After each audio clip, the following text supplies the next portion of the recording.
상영파리 소녀. 상영 한 번만 와주세요. 여러분, 상영 한 번만 와주세요. 뭐야? 나 도사 보러 갈 거야. 상영 호소인. 여기 상영을 호소하는 불우한 감독이 한 명 있다.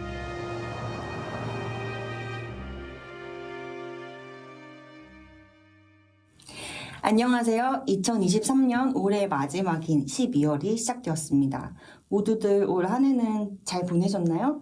12월 이미지로 달력 프로젝트의 마지막을 멋지게 장식해주신 휘린 감독님 모셨습니다. 와. 어서 오십시오. 어서 왔습니다. 반갑습니다. 휘린 감독님 간단한 자기소개 부탁드립니다. 안녕하세요. 달력 프로젝트의 마지막 주자, 사회적 잉여를 담당하고 있는 휘린이라고 합니다. 다큐애니의 한국 영화계 메인스트림 정복을 꿈꾸고 있습니다. 와, 메인스트림 정복 저희가 꿈꾸고 있는 것이죠. 네, 좋습니다. 감독님 12월 달력을 보니까 그 계절감에 딱 맞는 그림을 그려주셨어요. 어떤 생각하면서 이거 그리셨을까요? 뭔가 크리스마스 트리 같은 거를 그리고 싶었는데 올해 유독 안 좋은 소식이 많았다 보니까 자연스럽게 그런 아이들을 생각을 하면서 그렸던 것 같아요. 예를 들면은 우크라이나, 러시아, 그리고 팔레스타인, 이스라엘 그런 아이들이 지금 좀 보면은 안 되는 반짝거리는 빛들을 보고 있잖아요. 예를 들면은 백린탄이 하늘에서 떨어지는 모습이라든지. 그래서 내년에는 그런 아이들이 새로운 빛을 보았으면, 희망이 있으면 하는 바람으로 이런 그림을 그렸습니다. 말씀을 들으면서 약간 온몸에 소름이, 전율이, 그리고 약간의 눈물이 찡하게 느꼈어요. 너무 시적이십니다, 감독님. 감독님의 작품을 보면서도 그런 생각하긴 했는데, 이 사람 시인이네. 보면 안 되는 빛을 보고 있다니. 지금 제가 웃음이 터졌어요. 근데 제가 이런 심각한 상황에서 감독님의 표현을 이렇게 찬송해도 될지는 잘 모르겠지만 올해 어린이들이 안 좋은 상황에 많이 처해 있는데 내년에는 더 상황이 좋아질 수 있기를 간절히 바라봅니다. 네, 맞습니다. 네, 그러면 본격적으로 휘린 감독님 인터뷰를 시작해 보도록 하겠습니다. 그 전에 저희 감독님이 직접 그리신 배경화면은요, 저희 하운즈트스 홈페이지에 가시면은 무료로 다운로드 받으실 수 있습니다. 홈페이지는 어떻게 가시냐면요, 저희 인스타그램, 트위터 계정으로 들어가시면 되는데요. 계정명은 하운즈트스 _12 아닌 것 같은데?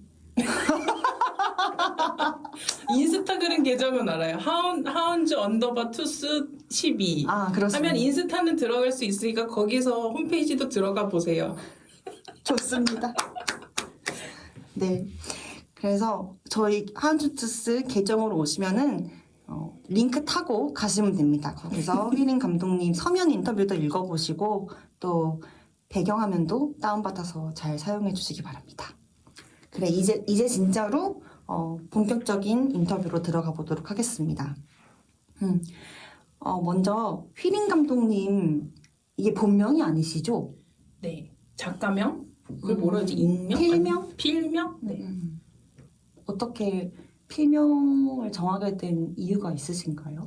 별 뜻은 없고요. 어렸을 때 이제 친구들이 붙여준 별명인데 이제 희진이란 이름을 좀 부르기 쉽게 그래서 휘린 그게 익숙하기도 하고 온라인 상에서는 좀 익명성을 가지고 활동을 하고 싶기도 했고 그 이름을 쓰고 싶어요. 그리고 이제 TMI지만 약간 그런 이름으로 개명하고 싶어서 바뀔 이름으로 일단 활동하는 게 낫지 않을까? 그래서 그렇게 활동하고 있는 것도 있습니다.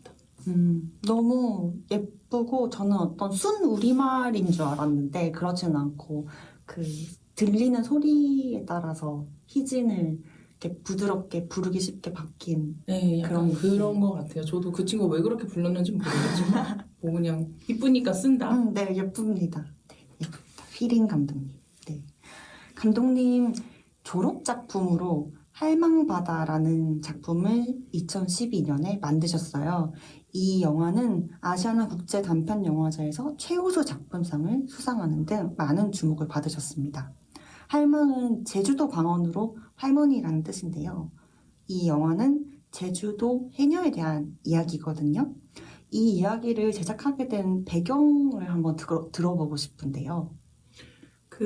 제가 20대 때 좀 사회적인 방황을 많이 했어요. 네. 그래서 이제 어떻게 살아야 하는가에 대한 고민이었고, 그대들 어떻게 살 것인가처럼 여성으로서 그리고 창작자로서 어떻게 살아야 하지에 대한 고민이 많이 했고, 좀 기로에 있었거든요. 그러니까 내가 이 길로 계속 가는 게 맞을지 이 아니면 길이라면 애니메이션을 계속 만들어야 되는지 아니면 다른 길을 찾아야 되는지에 대한 고민을 좀 하고 있었는데 마침 TV에서 해녀분들의 삶을 다루는 다큐멘터리가 방송이 되더라고요. 근데 나레이션이 너무 처량한 거죠. 뭔가 삶의 무게를 견뎌야 하는 이러면서 나오는데 아닌데 내가 봤을 때는 완전 바닷속에서 커리어 싸우면서 되게 멋지게 사는 분들 같은데 근데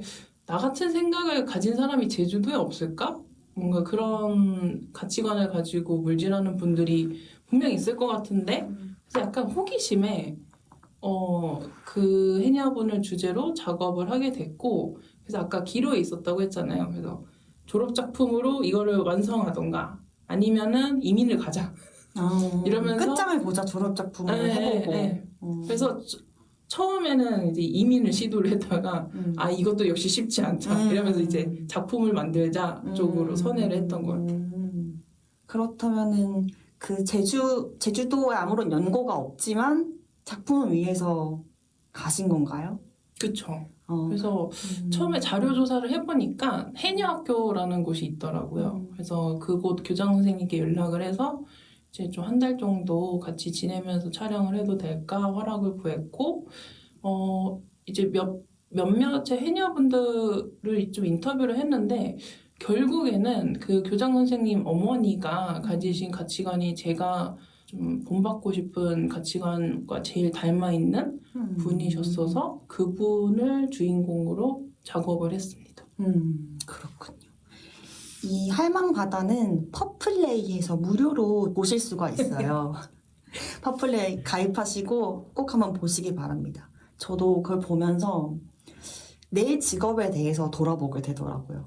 그 할망바다를 보고 그 주인공 성함이 어떻게 되시죠? 강두자 교자. 강두교 할머님이 정말 자기 일을 좋아하시고 커리어에 자부심이 있으시고 난 잘 못하지만 좋아하니까 괜찮아 이런 느낌으로 말씀을 계속 해주셨던 것 같아요. 그래서 나도 그런 마음으로 내 일을 대해야겠다 이런 생각이 많이 들었어요. 맞아요. 막상 그렇게 일을 즐기려고 하는 것도 사실 쉽지가 않잖아요. 말이 즐긴다는 거지. 그래서 뭔가 욕심을 계속 부리지 말고 좀 내려놔야 되는데 이제 그런 연습이 필요한데 라는 생각도 들고 네. 그리고 감독님께서 그 TV에서 봤던 그 해녀를 다루는 그런 프레임과는 완전히 다른 프레임으로 되게 귀엽고 따뜻하고 조금 발랄한 느낌의 다큐멘터리였던 것 같아요. 그래서 성공하셨다. 감사합니다. 원하던 느낌으로 다큐멘터리를 제작하셨다. 그런 생각이 듭니다. 맞습니다. 네.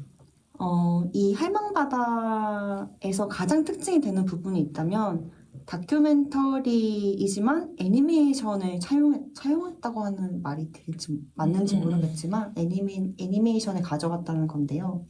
이런 방식을 택하신 이유가 있으셨나요?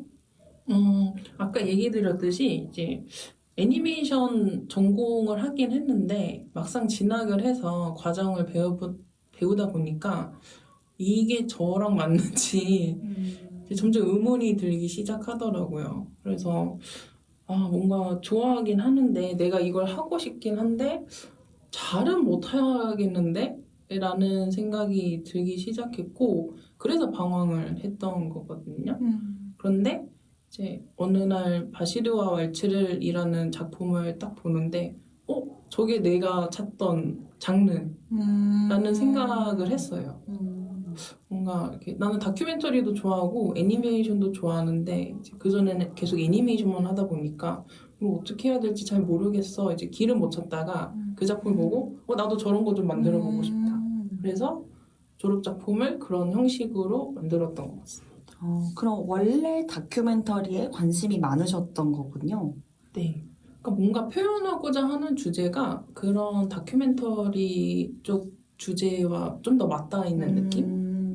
그런 주제라면은 사회적인 문제를 말씀하시는 걸까요? 그렇죠. 사회적인 얘기 이슈일 수도 있고 그리고 뭐 역사에 대해서 조금 관심이 많았어가지고 이런 이야기를 하려면은 그러니까 많은 사람들한테 퍼뜨리려면은 어떤 매체가 적당할까? 이제 그걸 어릴 때 생각을 했었고 애니메이션이 그 장르를 좀 많이 퍼뜨리기에 좀 적합하다라는 생각을 했어요.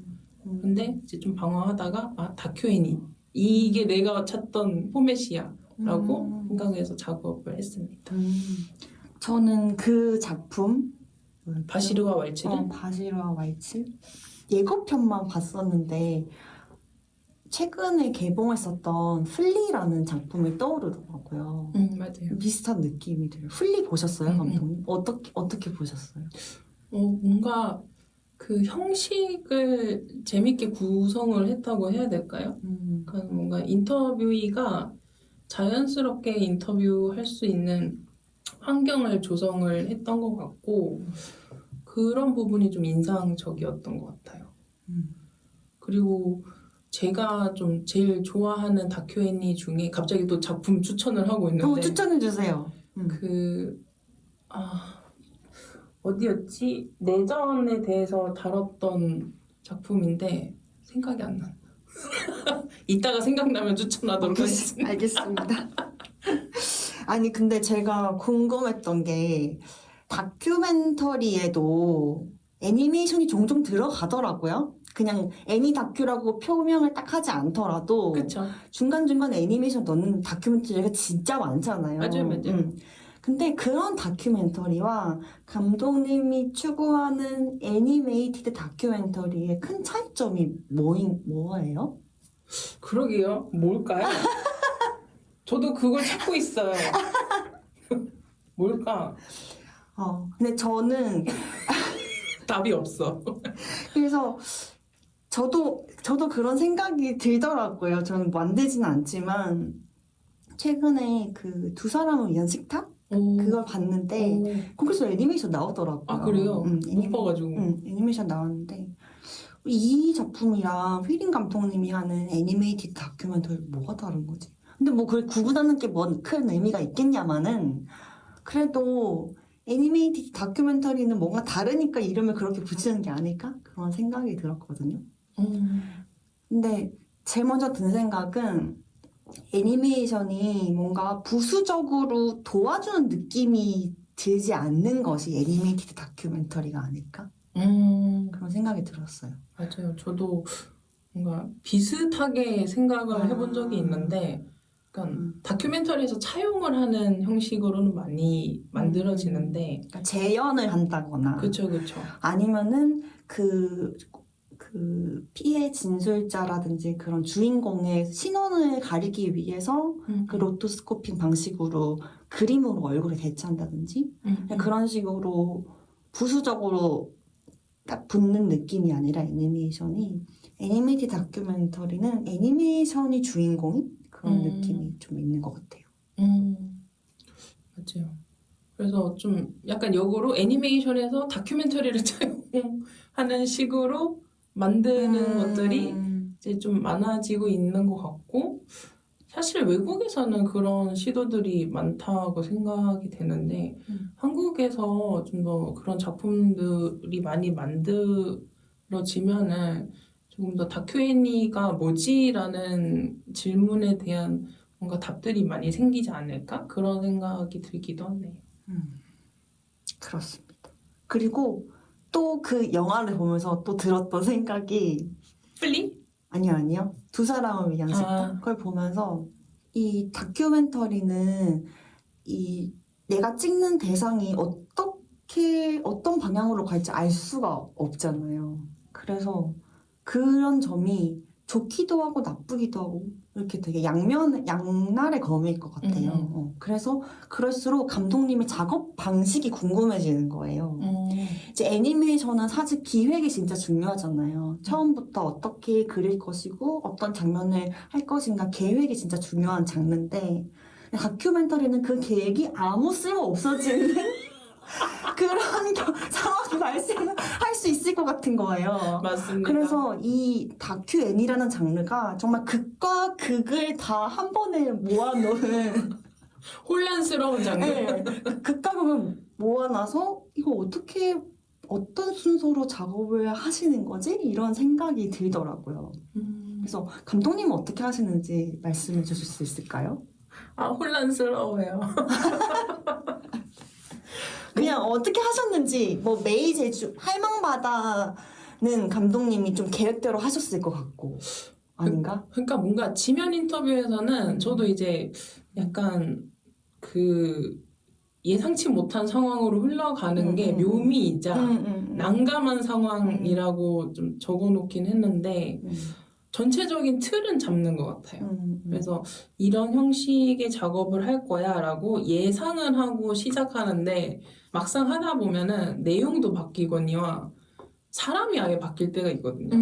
그럼 이제 완전 기획이 엎어지는 거예요. 다시 이제 처음으로 되돌아가야 되는데 그러면은 그 인터뷰이가 얘기한 내용에 맞춰서 또 새로운 연출을 구상을 해야 되고 그리고 어떤 경우에는 좀 진행을 하지만 부분적으로 수정을 해야 되거나 아니면 마지막 단계에서 조금 빼야 되거나 뭐 넣어야 되거나 그런 식으로 어쨌든 가변적인 상황이 계속 수반되는 게 제가 봤을 때는 다큐애니의 특징이고 그러니까 이 상황, 이 알 수 없는 예측할 수 없는 이 프로젝트를 만드는 거를 좋아하는 분이라면은 잘 맞을 것 같은데 만약에 내 생각과 다르게 흘러가는 게 난 스트레스야 라고 하면은 좀 못 견딜 수도 있는. 그렇군요. 저는 이제 제 삶을 약간 관망 이렇게 흘러가는 대로. 네, 흘러가는 대로 약간 볼 때가 있어가지고 재밌거든요. 그러니까 내가 예상하지 못한 것들이 벌어졌을 때 그래서 오히려 좀 흥미를 느끼는 편이어서 그래서 잘 맞아서 작업을 계속 하고 있지 않을까 그런 생각을 합니다. 여기서 감독님의 MBTI가 정확하게 P라는 것을 그쵸? P라는 것을 알 수 있습니다. 뭔가 P. 저는 그 다큐멘터리 볼 때마다 되게 엄청 귀한 장면을 볼 때가 있는데 특히 그런 장면들이 그 관찰 대상자라고 그 주인공이라고 얘기할게요. 주인공이 엄청 귀한 말을 할 때, 그러니까 정말 속을 다 꺼내서 보여주는 말을 할 때, 그런 엄청 아름다운 장면 보고 있을 때면 이걸 찍고 있는 사람은 어떤 마음일까? 심장이 막 쿵쿵대지 않을까? 내가 전혀 예측하지 못했는데 엄청 영화적인 그런 말을 해. 그럴 때 엄청 심장이 두근거릴 것 같아요. 맞아요. 뭔가 이렇게 찡한 순간이 있다고 해야 되나? 그래서 이제 카메라를 들고 있는데 눈물이 이렇게 아니 이럴 수가 있단 말이야 뭐 이러면서 그래서 하시는 말에 감동을 받을 때도 있고 그런 상황에서 감동을 받을 때도 있어요. 그래서 저 같은 경우에는 특히 이 당사자분이 생존자분이 학생들이랑 대화를 하거나 소통을 할 때 좀 그런 마음을 많이 느끼는 편이었고 그러니까 뭔가 당연히 이런 상황에선 감동적이지라고 생각하는 거랑 직접 그 상황을 보는 거랑은 또 느끼는 경험의 수치가 다르다고 해야 되나? 그래서 그런 게 참 재밌더라고요. 그리고 동시에 저는 좀 속물적이기도 해서 저는 제가 감독이라면 그림 나왔다. 이거다. 지금 무언으로 긍정의 표시를 하고 계시는데요, 감독님이. 소리를 못 지르니까 지금 표정으로 어떻게든 맞아요. 나도 속물이야. 아, 이거 나왔다. 그림 건졌다. 건졌다. 건졌다. 이런 마음에 들면서 되게 그 찍고 있는 사람의 심정이 궁금해지더라고요. 다큐멘터리 볼 때마다. 스스로 좀 그렇게 생각할 때도 많고 실제로 촬영하다가 나도 모르게 이제 그런 말을 내뱉거나 아니면 같이 찍던 분이랑 이 정도면 되지 않을까요? 뭐 건졌다 뭐 이렇게 주시하면은 참 속물적이다. 하지만 어쩔 수 없다. 이렇게 생각을 하면서 작업을 하죠. 이 얘기가 나왔으니까 말인데 감독님께서 사전 인터뷰 답변에 이기적으로 다큐멘터리 만들지 말자 이런 말씀 해주셨어요. 근데 그게 어떤 뜻인지 좀 더 길게 풀어서 말씀해 주실 수 있을까요? 제가 뭔가 이제 공부를 조금씩 하면서 작업을 하다 보니까 그때 2012년도쯤에 앤디 글린이라는 다큐 애니 작업하시는 감독님이 한국에 오셨었고 강의를 하셨거든요. 근데 그때 이기적인 작품을 만들지 말라라고 강의를 하시더라고요. 그게 뭔 소린지 좀 이해가 안 가가지고 나중에 생각을 해보니까 애니메이션 같은 경우에는 내가 캐릭터를 창조를 하는 거잖아요. 그러니까 세상에 없던 것들을 만들어서 이 아이의 온전한 주체, 신은 나인데 반해서 다큐 애니 같은 경우에는 실제로 생존해 있는 사람이 모델이란 말이에요. 근데 이런 사람들을 섭외를 해서 작업을 하는 사람들이 그 과정에서 그 사람의 동의를 구하지 않고 일방적으로 만드는 작품이라면은 그건 굉장히 이기적인 작품이 된다라고 강의를 하셨는데 뭔지 모르겠지만 굉장히 공감이 됐었고 나도 좀 그런 상황을 좀 주의해야겠다라고 참고가 되어서 사실은 할망마다 만들 때는 그런 작업을 거치지 못했었는데 예를 들면은 프리 프로덕션 단계, 그러니까 본 애니메이션 작업이 들어가기 전에 만약에 애니메이틱 릴이 나왔다. 그러면은 그걸 가지고 그 당사자분이랑 얘기를 해보는 거죠. 나는 그렇게 네. 그 순서였군요. 그쵸. 할망마다는. 그러니까 원래 할망마다 그렇게 했어야 되는데 그건 나중에 그렇게 다 만들고 보여드렸고 꽃피는 편지에서부터는 그런 시도들을 조금씩 했던 것 같아요. 그래서 이런 형식으로 만들려고 하는데 이 내용에 동의를 하느냐, 뭐 부족하거나 내가 잘못된 정보를 내가 넣을 수도 있잖아요. 그래서 그런 것들을 좀 컨펌을 받으려고 하고 있고 사실 꽃피는 편지 때도 좀 이기적인 작품을 만들었다고 생각을 하거든요. 꽃피는 편지는 그 금과 은씨라는 두 분의 탈북을 하신 분들이 남한 사회에서 겪는 정착기를 담은 다큐 애니고요. 그때 당시에 금과 은씨를 만나기 전에 제가 만났던 분들이 있어요. 근데 그때는 제가 그 남한 정착을 도와주는 도우미로 역할을 하면서 만났던 분들이고 그래서 좀 어떻게 보면은 저한테는 그게 자연스러운 접근이었는데 나중에 생각을 해보니까 그분들은 굉장히 부담스러웠을 것 같아요. 도움을 받는 입장이니까. 그쵸. 어떻게 보면 내가 위계를 이용을 한 사람이라는 생각이 들었고 그러니까 뭔가 해주시긴 하는데 억지로 하는 느낌이 든다고 해야 되나? 그러니까 이 사람이 도와달라고 하니까 하는데 뭐 내키지는 않지만 근데 이게 뭔가 이렇게 비언어적인 것들이 계속 읽히다 보니까 내가 이 작업을 하면 안 되겠구나. 그리고 내가 원하는 그 포맷이 그분의 삶이랑 뭐가 안 맞는 느낌이 들더라고요.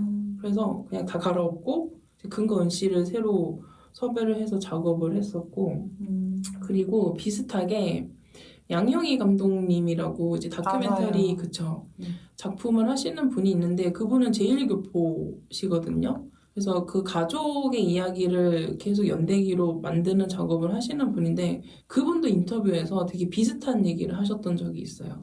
다큐 감독들이 다른 사람의 삶을 이용을 해서 그런 작업을 하는 거를 부끄럽게 생각할 줄 알아야 한다. 그런데 오히려 반대로 다큐멘터리를 만드니까 내가 이런 주제를 가지고 사람들한테 알리는 거니까라는 사명감을 가지고 한다고 얘기를 하는 사람들이 있는데 이제 그걸 되게 떳떳하게 얘기를 하는 게 자기는 이해가 안 간다는 거예요. 그게 어떤 면제부나 그런 게 될 수 없다 뭐 이런 얘기인가요? 그렇죠. 그래서 이걸로 인해서 이 사람의 어떤 영향이 갈지 모르는데 하물며 가족의 이야기를 하는 자기도 그런 감정을 느끼는데 전혀 다른 사람의 삶을 그렇게 아무렇지 않게 이용을 하는 듯한 사람들, 감독들은 좀 반성을 할 줄 알아야 된다. 내 얘기를 하고 싶은 거를 저 사람을 끌어와서 하는. 그렇죠. 그런, 그리고 내가 만든 게 어떤 파급력이 있을지 모르겠지만 어쨌든 이 사람의 삶은 달라지잖아요. 그리고 내가 영향을 미치기도 하고 굳이 자기는 그냥 살아가는 사람인데 해줄 필요는 없잖아요. 작품에. 그래서 그런 되게 다른 감독님 두 분이 이기적인 작업을 하면 안 된다라고 공통적으로 얘기했던 게 굉장히 기억에 남아서 좀 메이제주데이 때부터는 그런 것들을 조금 더 유념해서 작업을 해왔던 것 같아요. 그러면 에이제주데이 얘기를 자연스럽게 넘어가면은 아, 자연스러운 될 것 걸요? 같아요. 너무 좋다. 코를 쓱 하시는 감독님. 메이제주데이는 우리가 메이데이 하잖아요. 전쟁통에. 거기에 그 사이에 제주라는 지역 이름을 넣은 그런 제목인데 그 제목 네이밍 센스에 저는 감탄했어요. 일단 제일 처음에. 저희가 제 소개가 빠졌네요. 저는 녹역물고요. 대본 없이 하다 보니 이게 되네요. 누구시죠? 저랑 휘린 감독님이랑 2021년에 그쵸? 2021년에 전주국제 영화제에서 작품으로 만났습니다. 맞습니다. 저 감독님 상 받으실 때 뒤에서 이렇게 박수 치고 있었어요. 근데 졸라 부럽다. 근데 이제 얘기는 못하고 아씨 나 받을 줄 알았는데 저 감독님 받으신다. 인터뷰할 때도 심지어 우리 처음 인터뷰할 때도 졸라 부러웠는데 말은 못하겠고 자존심 상해. 하지만 굉장히 부러워했습니다. 와 축하드립니다. 근데 감독님 저랑 만난 적 없잖아요. 그쵸? 근데 상 받으시는 모습을 저기 먼발치에서 바라본 적 있어요. 저분이다. 흰 장갑 같은 거 꼈는데 뭐 이러면서. 저는 이런 얘기 하려고 그런 거 아닌데 제가 영화에서 봤거든요. 단편 섹션에서 감독님 메이제주데이를 봤어요. 저도 봤어요. 파란 거에. 봤는데 일단 제목을 너무 잘 지어가지고 진짜 딱 임팩트가 왔고 그리고 이 주인공이라고 말하면 되나요? 뭐라고 말해야 되나요? 주인공 그래요? 주인공들이 이 작품에 대해서 설명을 해야 될 것 같은데 또 제주 4.3 사건 당시에 어린이였던 생존자분들이 이제 70이 훌쩍 넘은 지금에 와서 그때 끔찍했던 기억을 되살리면서 그림을 그리신 거를 토대로 애니메이티드 다큐멘터리가 나왔고요. 근데 그때 지금 70 먹은 노인이 그린 그림이 그냥 어린 아이와 같은 그림이 나오는 거죠. 그거에 되게 영감을 받으셨던 것 같아요, 감독님. 맞아요. 어떤 전시회에서 그런 그림을 보고 그때 받은 느낌을 고스란히 전달하고 싶어서 이 영화를 만드셨다고 나와 있습니다. 유튜브에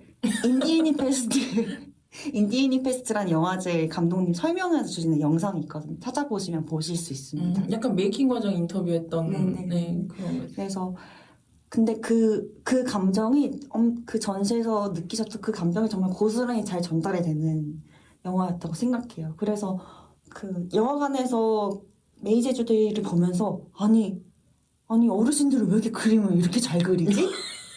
이거랑 맞죠. 아니 그림을 잘 그리는 분들을 섭외한 거야?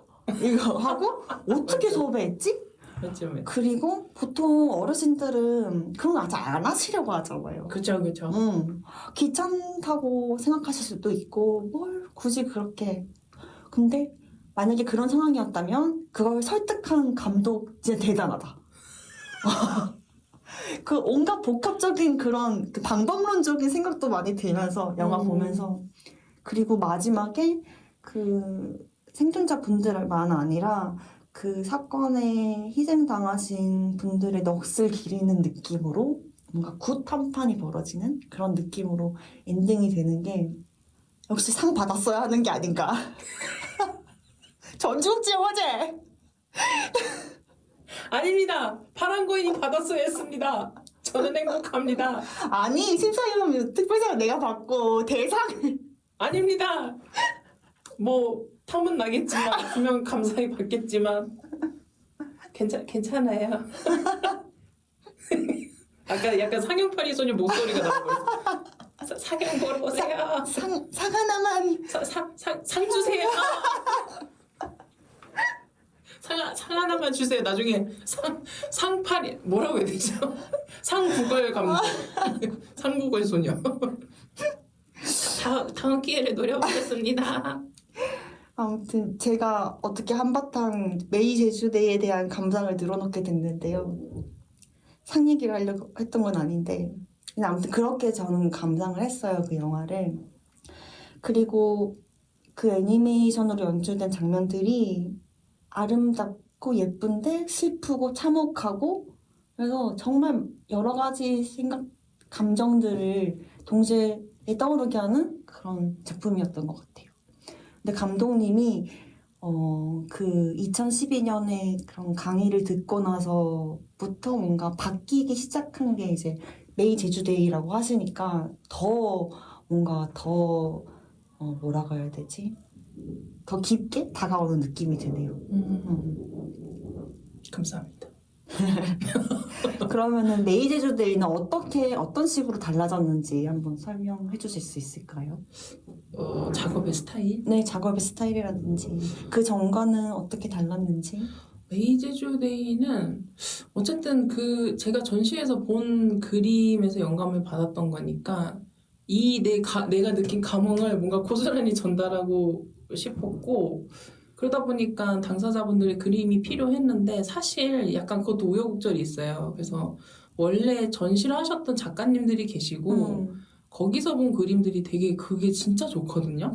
그래서 그 그림을 좀 차용을 해서 애니메이션을 만들어도 될까요? 하고 이제 메일을 보냈는데 까였어요. 대차게 까였고 활용을 하면 안 되니까 그래서 새로 제가 그림 그릴 수 있는 분들을 찾아 나섰던 거고 그래서 막 이렇게 이분저분 막 소개를 받았는데 그림으로 하기에 적합하다라는 생각이 들었던 것도 우리가 그림을 그리는 사람들이니까 잘 알잖아요. 이거는 언어를 배우기 전에 우리가 배우지 않아도 할 수 있는 어떤 행위인 거예요.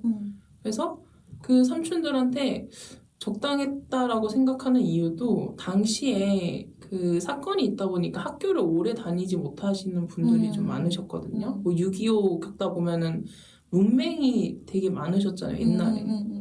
그리고 나이가 좀 있으시다 보니까 배웠던 한글도 다 까먹으시고. 하지만 그림으로 하니까 오히려 한 번도 안 배웠는데 더 자기께 나오는 거예요.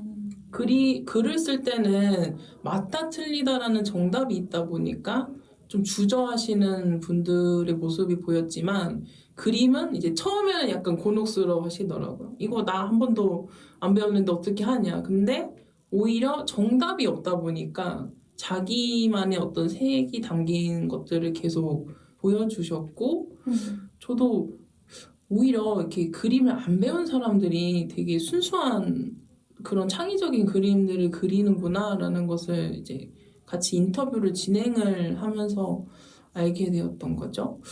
그래서 결국에는 그 그림들을 활용을 했던 게 효과적이긴 하지만 스스로는 좀 아쉬움이 있어요. 그런 원화들을 많이 활용을 하지 못했다라는.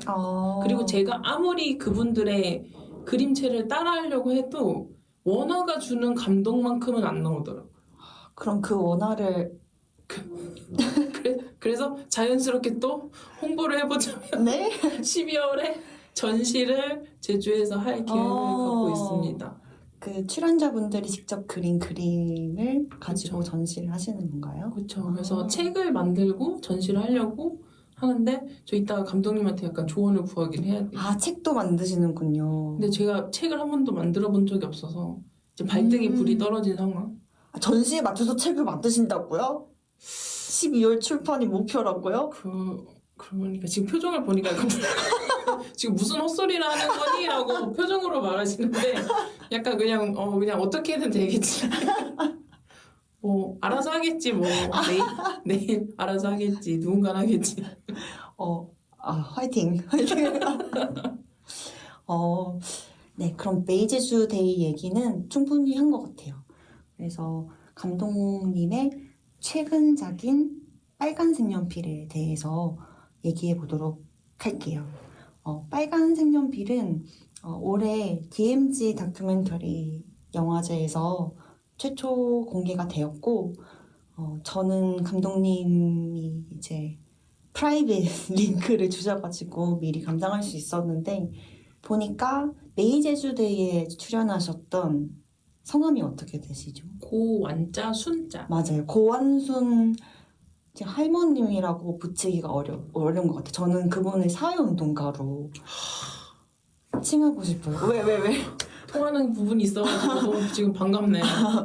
사회운동가 완순님의 에 더 초점을 맞춘 그런 다큐멘터리입니다. 그 완순님이 마지막에 힘을 짜내서 자기가 할 일은 다 하고 가야지 이런 느낌이 들었어요. 그래서 많이 울기도 울었고 그걸 보면서 요거는 어떤 배경에서 기획하게 되신 건지 빨간색 연필을 그 단편 작업을 할 때 그 생존자분들이 한 3장 그리면 많이 그리는 거고 6장 그리면 진짜 많이 그리는 과정이 되게 그분들한테 쉽지는 않다 보니까. 그런데 제가 그 애니메이션 작업을 한창 육지에서 할 때였거든요. 근데 계속 전화가 오는 거예요. 나 오늘 몇 장 그렸다 막 이러면서. 그래서 아니 이분은 왜 작업이 끝났는데 혼자서 계속 그림을 그리신다는 거지? 그리고 좀 약간 의아했거든요. 그리고 그래도 한번 계속 그려보시라고. 그래서 나중에 좀 만나서 그런 그림들을 확인을 하고 얘기를 하다 보니까 그러니까 단편에는 다 담지는 못했지만 더 이런 것들을 그림으로 남기고 싶어하는 욕구가 굉장히 크셨어요.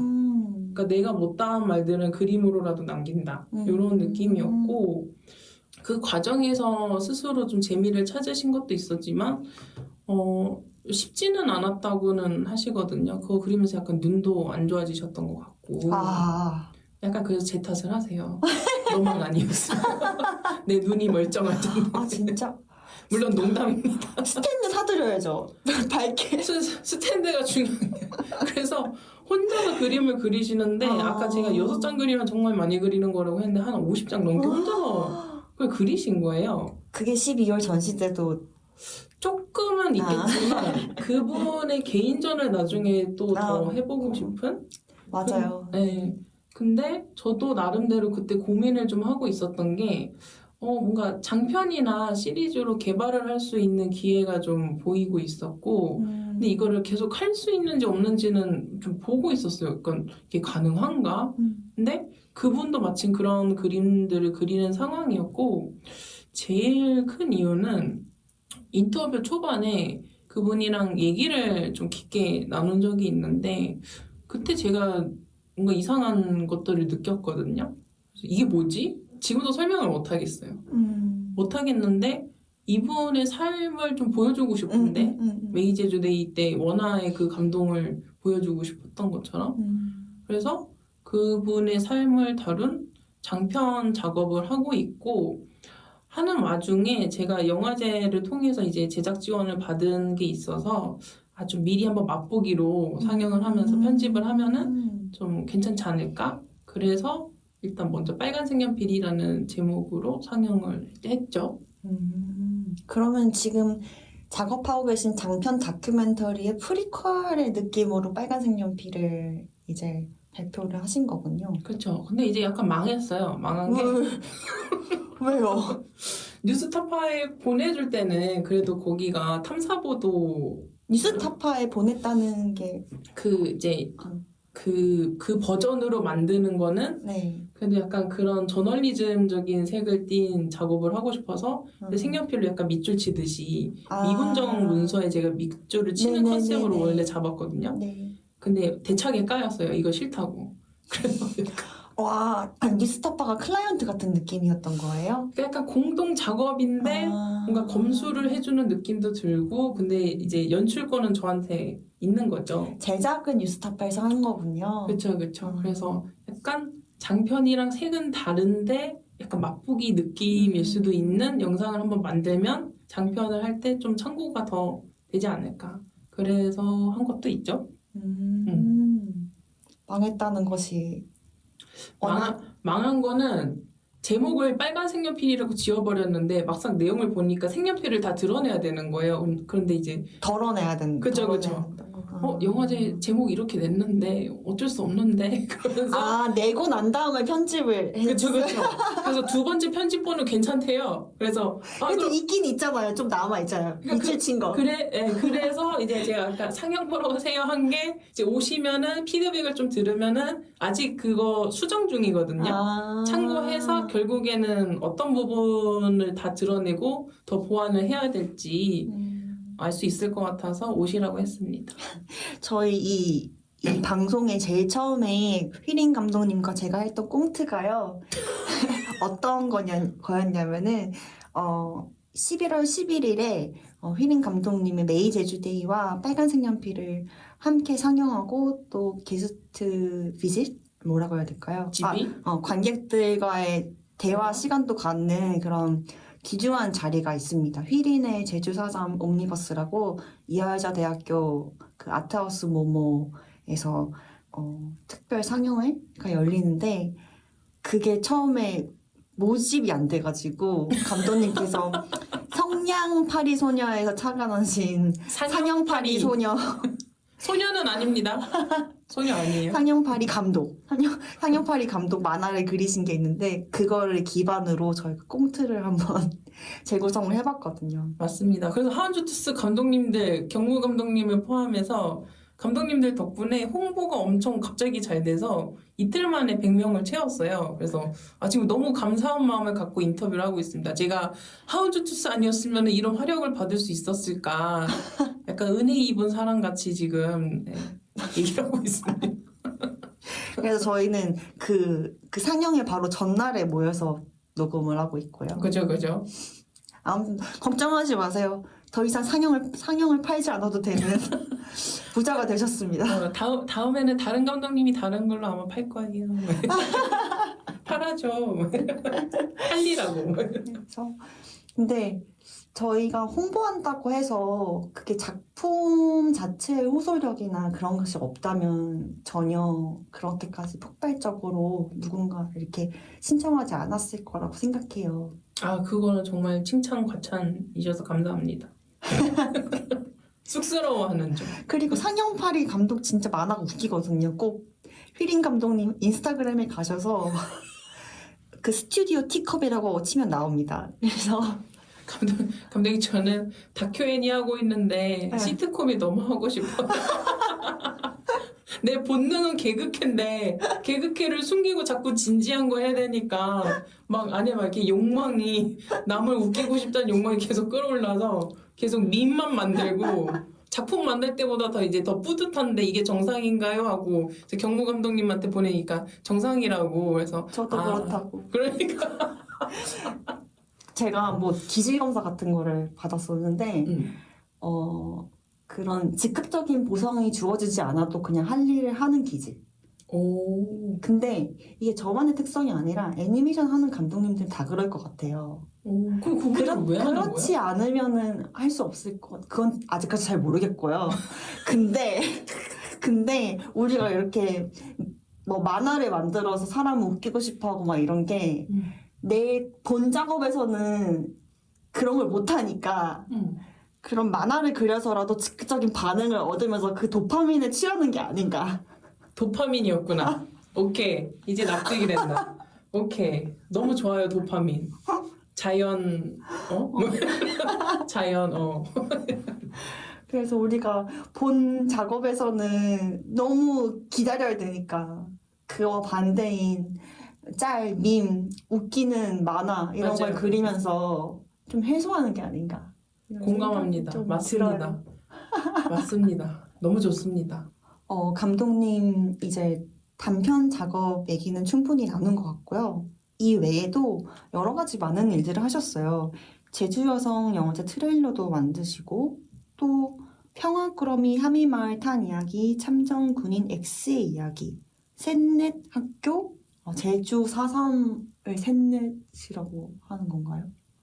그러네요. 약간 뒤집어 놓은 네. 느낌이네. 셋넷 학교는 탈북 탈북 관련한 거예요. 그렇군요. 셋넷 학교 문화교류활동 영상인 반달과 담쟁이들의 노래, 아침이슬 뮤직비디오 등 굉장히 다양한 작업을 하셨어요. 여기 이 작업들을 하시면서 혹시 어떤 에피소드들이 있었는지 공유해 주실 만한 게 있는지. 제가 이 비영리 단체 분들이랑 2017년도 그리고 19년도에 좀 많이 작업을 했었는데 뭔가 이렇게 제가 하려는 작업의 성격이랑 많이 닿는 부분이 있더라고요. 그래서 좀 가진 어떤 재능을 그런 쪽으로 쓰고 싶었고 되게 다양한 분들을 만났어요. 뭐 탈북을 하셔서 이제 남한에 정착하신 분들, 그런 분들을 도와주는 선생님, 그리고 뭐 베트남 전쟁에서의 생존자, 그리고 참전 군인, 종군 기자, 활동가, 뭔가 이런 분들의 이야기를 한참 주워 듣고 다녔는데 되게 재밌는 에피소드들이 많았거든요. 그래서 이제 또 썰을 좀 풀자면 독일에 여행을 같이 갔었어요. 그 탈북하신 분들 그리고 남한에서 나고 자란 분들이 같이 모여서 공연 같은 거를 좀 준비를 했었고 그 탈북 그 하신 분들이 모이는 샌딧학교라는 곳이 그런 것들을 좀 계속 이어나가던 공연 활동이랑 그래서 독일에 가서 공연을 하려는 계획이었고 저는 네. 그거를 이제 기록하는 사람으로 네네. 따라갔어요. 근데 거기서 되게 재밌는 대화들이 좀 있었는데 하나가 뭐냐면 그 독일에서는 기념품을 파는데 예전에는 동독이랑 서독이 갈라졌을 때 베를린 장벽이었잖아요. 네. 그런데 이제 그걸 다 깨고 무너졌어요. 나니까 그쵸? 팔 게 없어? 그 깬 조각을 가지고 기념품으로 팔고 있는 거예요. 그거마저도. 네. 그래서 이거 되게 아이디어 좋다. 근데 그때 누가 농담으로 했는데 남한이랑 북한은 전선. 우리는 휴전선 있지 않느냐. 그 우리 나중에 전선 끊어다 팔자. 근데 그 농담이 되게 이렇게 뼈 있는 농담이라고 진짜 해야 될까요? 블랙 코미디네요. 네. 사실은 우리가 거기까지 갈 수도 없을걸요? 지뢰밟고 죽겠죠. DMZ.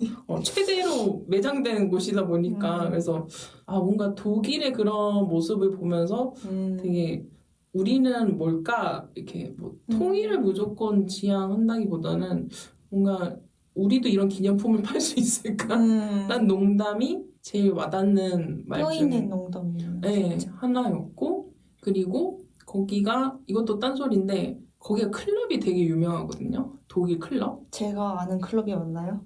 모르겠어요. 쿵쾅. 쿵쾅 그 클럽. 그 독서 클럽 말고 우샤우샤 뿜뿜 막 그런 클럽인데 그게 많이 유명해지고 유명한 이유가 그 통일이 갑자기 되다 보니까 네. 동독에서 있었던 공장 같은 게 다 문을 닫아버린 거예요. 네. 그러니까 화력에서 밀리는 거죠.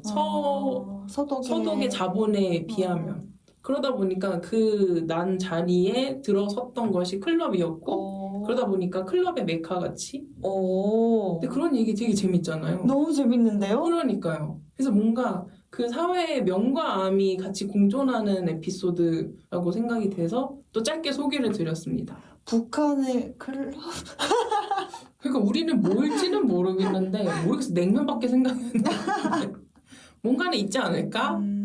그래서 모르겠어요. 저는 그래서 기차로 여행하고 그런 것도 막 이렇게 한동안 되게 상상하고 좋아하고 그랬는데 전쟁만 안 나면 되겠다. 요즘에는 그런 생각을 갖고 있고 그리고 또 다른 에피소드가 하나 있는데 제가 4.3의 주제를 갑자기 시작하게 된 이유가 이 베트남 생존자의 이야기를 듣고여서였거든요. 네네네. 그래서 그때 막 이제 그때도 리서치하면서 베트남 생존자라면 어느 시절에? 베트남 전에서 생존하신 분들이 한국에서 아까 그 분처럼 그러니까 활동가처럼 좀 증언을 하시고 그러는 분들이 몇 분 계세요. 근데 그 중에 한 분이 제주 4.3 평화기념관에 갔다가 내가 베트남에서 겪은 게 이 제주 4.3에서 지금 보여지는 것과 너무 똑같다. 그 얘기를 듣고 이제 호기심이 갑자기 생긴 거죠. 네. 안 그래도 나는 좀 이 주제에 관심을 갖고 이제 작업을 시작을 하고 있는데 한번 가봐야겠다. 그래서 평화기념관에 가서 전시물을 보다가 우연히 2층에 올라가서 본 게 생존자분들이 그린 그림 전시. 아, 그래서 네네네. 이분의 말씀이 아니었으면 지금 사상 작업을 하고 있지는 않았을 것 같고 2층에 안 올라갔으면은 저는 그 작업을 어떻게 해야 되는지도 아직도 실마리를 못 찾았을 것 같아요. 그래서 이렇게 모든 게 연결되어 있고 이렇게 흐름을 따라서 가다 보니까 이런 작업을 하고 있고 그리고 이제 4.3 이야기가 좀 마무리되면은 사실 제가 지금 관심을 갖고 있는 주제가 베트남전 네. 이야기거든요. 그래서 그 생존자분의 인터뷰 내용이나 증언 내용을 들으면서 되게 이렇게 영감을 받았던 것들이 있었고 동생 이야기를 하시는 분이 계세요. 그래서 돌아가시고 나서 길에 뭔가 그런 영혼의 모습을 목격을 한 것들을 증언을 좀 들었는데 이제 이 이미지가 이제 머리에 박혀버린 거죠. 이걸 안 만들 수가 없는 상황이고 준비를 좀 철저하게 해서 나중에 만들고 싶다. 그런 생각을 하고 있고 자연스럽게 웹툰 얘기를 해보자. 웹툰으로 만드실 생각이 있으신 거예요, 그러면?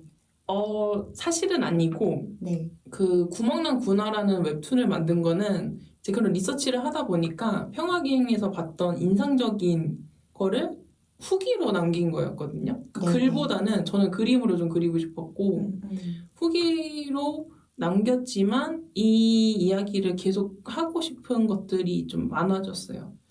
그 활동하시는 분들한테도 영감을 받는 것도 있었고 그러니까 되게 다양한 사람들의 자기의 측면을 다 얘기를 하는데 그런 다양한 사람들의 입장을 한 곳에 모아보고 싶다. 그래서 그거는 약간 그래픽 노블 같이 나중에는 만화로 좀 작업을 하고 싶고 네. 그게 만약에 어느 정도 완성이 되면은 사실은 다큐 애니로 좀 만들고 싶어요. 근데 이거는 정말 너무 거창한 꿈이고 현실 가능성이 없는 꿈이라고. 왜요? 우리 메인스트림 정복을 꿈꾸는 분이 정보가 꿈꾸는데 어떻게 모르겠어요. 저는 아직 힘이 없어요. 사실 흘러가는 대로 가다 보니까 여기까지 왔는 걸. 사실 이런 의미가 깊은 작업들을 하시는 분들이 응원해도 모자랄 판국에 이제 애니메이션 지원사를 폐지되고 하는 것들은 이제 휘린 감독님의 팔다리를 꺾는 제 팔다리만 꺾였겠습니다. 지금 감독님은 그냥 머리만 동동 떠다니는 분일 수도 있어요. 뭐 이런 표현이 좀 이상하긴 한데. 우리는 그나마 지금 하고 있지. 그 지금 배우는 사람들은 어떻게 하라는 겁니까? 좀 몹시 빡쳐 있는 상태입니다. 빡쳤어. 그렇지만 그렇다고 해서 감독님이 하지 않고는 못 배기는 그런 이야기를 그만둘 수는 없어 보여요. 감독님 보니까. 뭔가 하면은 좋겠죠. 근데 진짜 나는 애니메이션 감독님들이 제작 지원 사업으로 모두 먹고 사는 건 아니지만 이제 다들 어떻게 창작을 하지? 다 그 고민을 하고 있을 것 같고 이거에 대한 집단 지성을 모아야 된다. 그곳이 어디냐? 하원주토스. 맞습니다. 저희 하운드트스가 열심히 머리를 맞대고 어떻게 생존해 나가야 할지를 매달 모여서 얘기를 하고 있어요.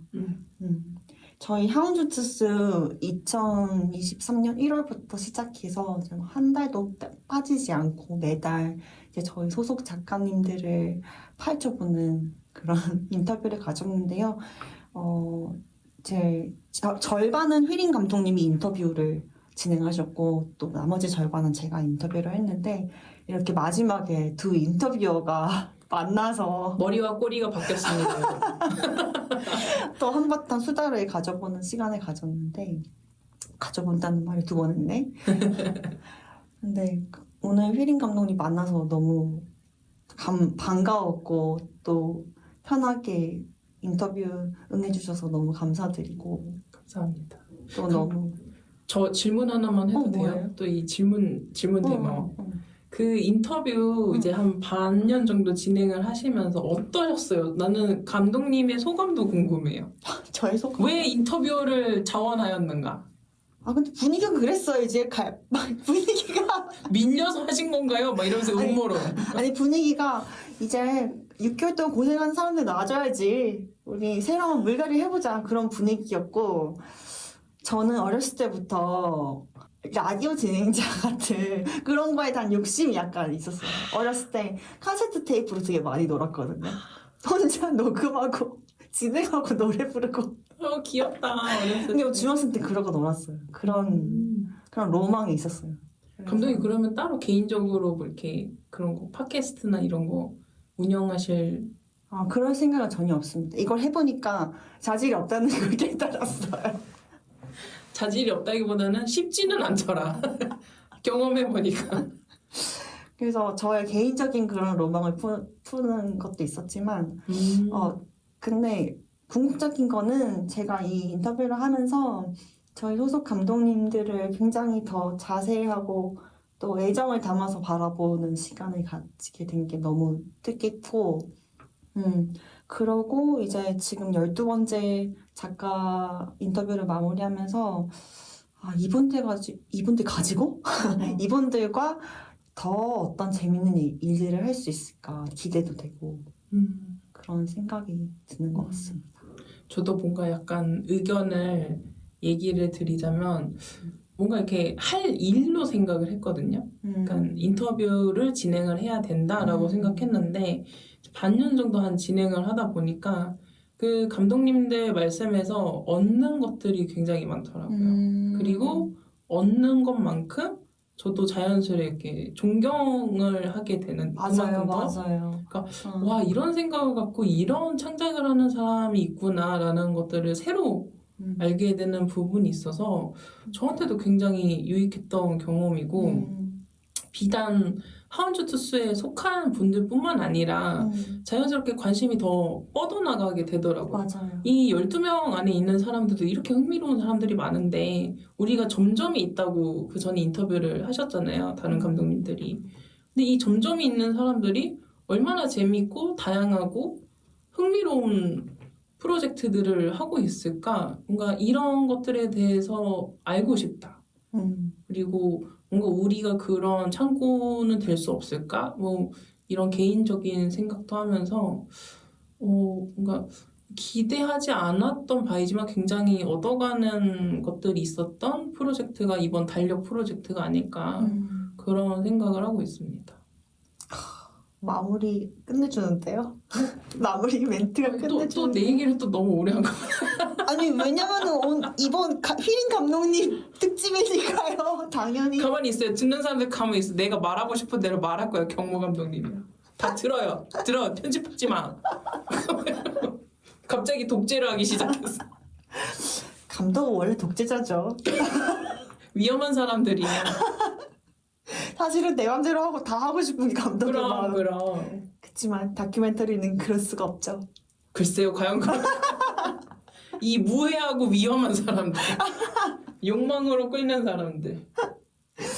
아무튼 오늘 감독님과 만나서 이런 이야기 나눌 수 있어서 너무 행복했고 또 감독님의 어떤 태도나 그런 마음이나 그런 게 작품으로도 잘 느껴지지만 또 육성으로 얼굴을 보면서 들으니까 내일 그 메이 제주데이와 빨간색 연필을 또 다른 마음으로 볼 수 있을 것 같아요. 감사합니다. 2번이나 봐주시는 거 정말 감사해요. 굽신굽신. 그래서 내일 상영회가 너무 기대되고 또 그 관객과의 대화에서 또 어떤 귀한 말씀 해주실지 또 기대가 됩니다. 감사합니다. 다른 분들도 또 다양한 작업으로 만날 수 있길 바래요 내년에. 네, 저희 하운즈투스 재미있는 기획을 가지고 2024년에 돌아오겠습니다. I'll be back. We will be back. We'll be back. Wait a minute. 감사합니다. 들어주셔서 감사합니다. 감사합니다. 새해 복 많이 받으세요.